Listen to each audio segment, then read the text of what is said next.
Halo semuanya. Selamat datang di video pembelajaran kami tentang kepemimpinan dalam tim multikultural, di mana era global dan digital menjadi pemimpin bukan hanya soal memberi arahan, tapi juga memahami budaya, membangun kepercayaan, dan beradaptasi dengan perbedaan.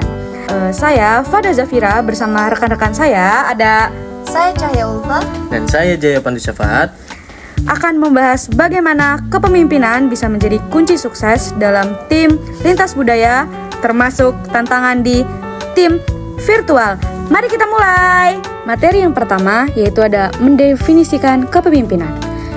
Kepemimpinan itu adalah kemampuan seseorang dalam memengaruhi dan memandu sekelompok untuk menuju pencapaian tujuan bersama. Dalam tim multikultural, kepemimpinan juga mencakup sensitivitas budaya dan kemampuan membangun harmoni di tengah keberagaman. Northhorst menjelaskan bahwa kepemimpinan bukan hanya tindakan individual, melainkan proses relasional yang terjadi dalam konteks sosial. Materi yang kedua, itu ada kekuasaan dan pengaruh dalam tim multikultural. Dalam tim multikultural, pengaruh tidak hanya berdasarkan kekuasaan formal, tetapi juga pada kepercayaan dan keahlian. Pemimpin itu juga harus peka terhadap bagaimana kekuasaan dipersepsikan oleh budaya yang berbeda. Robin dan Judge menekankan bahwa pengaruh yang efektif pada konteks lintas budaya menuntut empati dan komunikasi yang disesuaikan dengan nilai-nilai budaya anggota tim. Materi yang ketiga itu ada membedakan kepemimpinan dari manajemen dan fasilitasi. Manajemen menekankan kontrol dan struktur, fasilitasi fokus pada proses dan juga ketertiban. Sementara kepemimpinan memberi arah dan inspirasi. Menurut Duff, pemimpin dalam tim multikultural perlu menggabungkan ketiga fungsi ini untuk menyesuaikan dengan dinamika tim yang kompleks dan juga beragam. Materi selanjutnya. Materi yang keempat yaitu kepemimpinan tim yang efektif.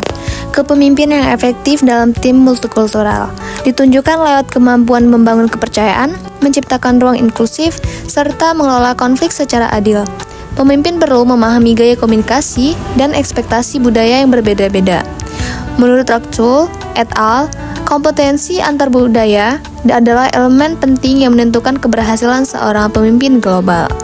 Materi yang kelima, pendekatan kepemimpinan. Pendekatan yang fleksibel seperti kepemimpinan transformasional, servant leadership, dan situasional sangat penting dalam tim multikultural.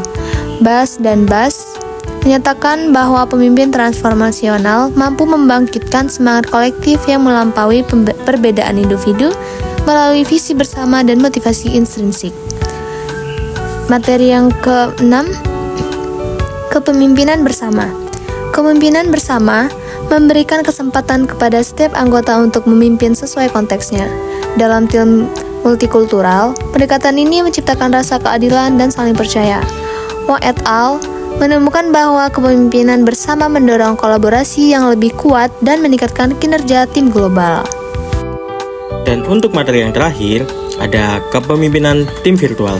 Dalam tim virtual lintas budaya, tantangan seperti keterbatasan komunikasi nonverbal, perbedaan zona waktu, dan miskomunikasi budaya sering terjadi.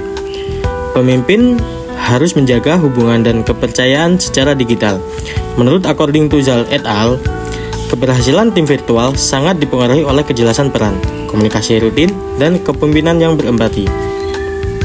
Jadi, dapat kita simpulkan bahwa kepemimpinan dalam tim multikultural menuntut sensitivitas budaya, komunikasi yang adaptif, dan juga pendekatan yang fleksibel. Pemimpin yang efektif mampu membangun kepercayaan, mengelola perbedaan, dan menciptakan kolaborasi inklusif baik dalam tim langsung maupun virtual. Sekian video pembelajaran dari kami cukupkan. Saya Fada Zafira. Saya Jaya Pandu Syafaat. Dan saya Cahya Ulfa.